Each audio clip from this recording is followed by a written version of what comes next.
Nigerian youths in trouble as another Endsars activist is arrested. A resident of Basa community in Abuja, Titilayo Omioye Adeyemi, has narrated how 20 men in military uniform whisked her husband away in the early hours of Friday, November 13, 2020.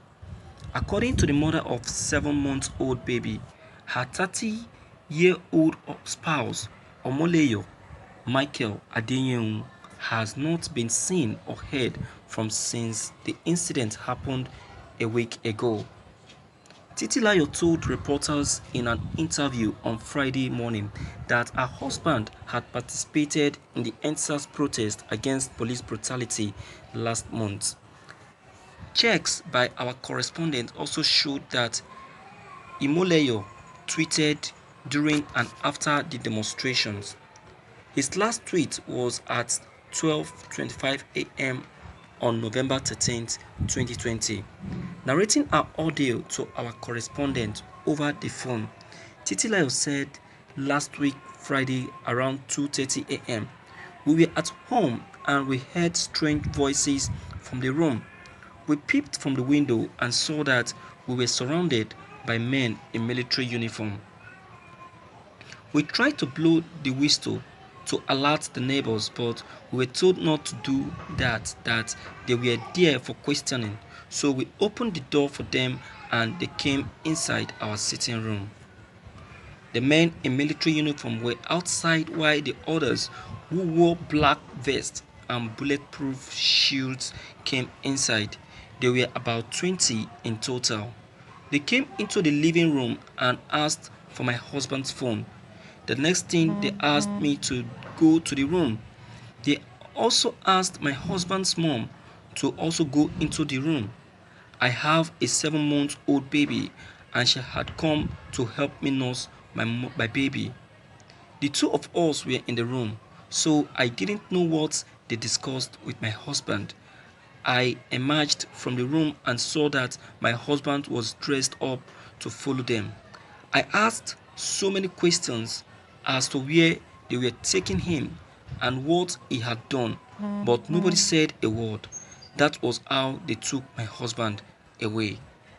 The nursing mother said she tried to trail the men, but she was threatened and forced to return home.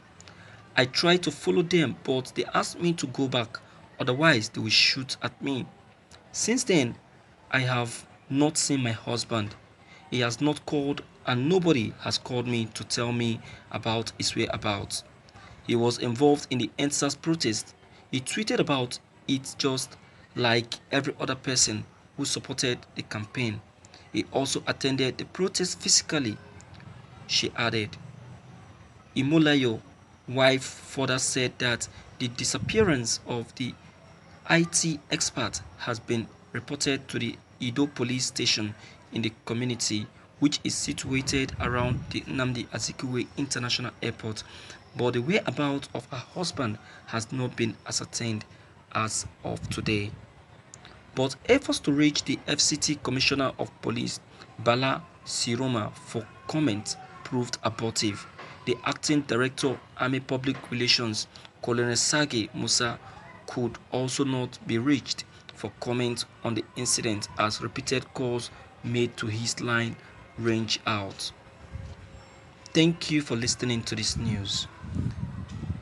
My viewers, President Muhammadu Buhari is inviting more trouble.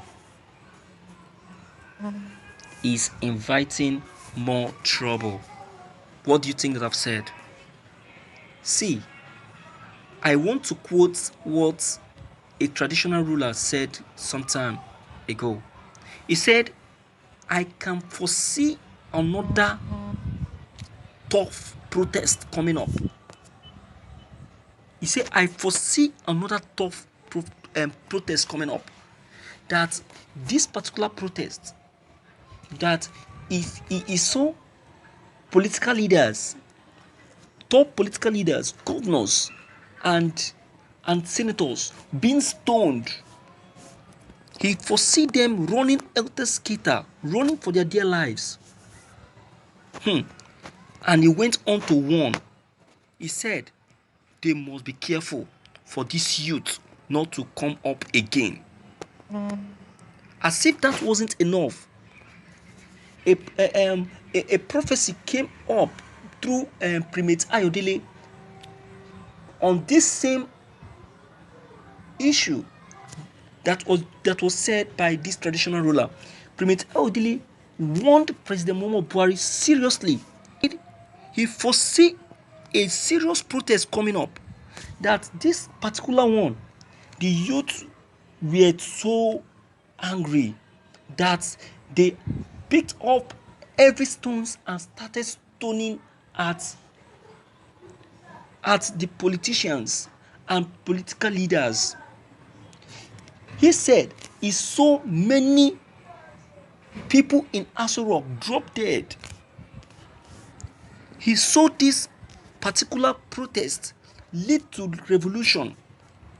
He said that we must not allow this to happen. He warned that this must not happen, because if it happens, I tell you, the president will regret the day he actually permitted and allowed that to happen. The president is testing the patience of the youth. He's testing the patience of the youth, and is trying the youth when the youth they doesn't want to do anything. My viewers, don't you think that what the president is doing is uncalled for? Don't you think so? Don't you think that the president is actually doing what is totally wrong? What has this innocent and young man, what has it done to warrant this dismissal, this arrest? What has it really done? This is the reason why the International Criminal Court, ICC, need to come in like seriously, and they should pay attention to those petitions dropped on the table, so that the federal government will know their stand and know that they don't have right over the protesters. Protest is part of the legal right of every citizen of this country. It is part of the constitution that if you discover any injustice in the country, you have the right to protest over it. And that is what these youths have actually done. Do you understand? That is what they have done. So why would the federal government be arresting them? Why? For what reason? And for what reason would give them that impetus and the right to do that? My viewers, please and please and please, you have to come into this matter because it concerns you a lot. It concerns you. Please, deem it fit to leave your comments below the comment box. Click on the subscription buttons as well as the bell buttons to get updated whenever we upload any new videos. Thank you.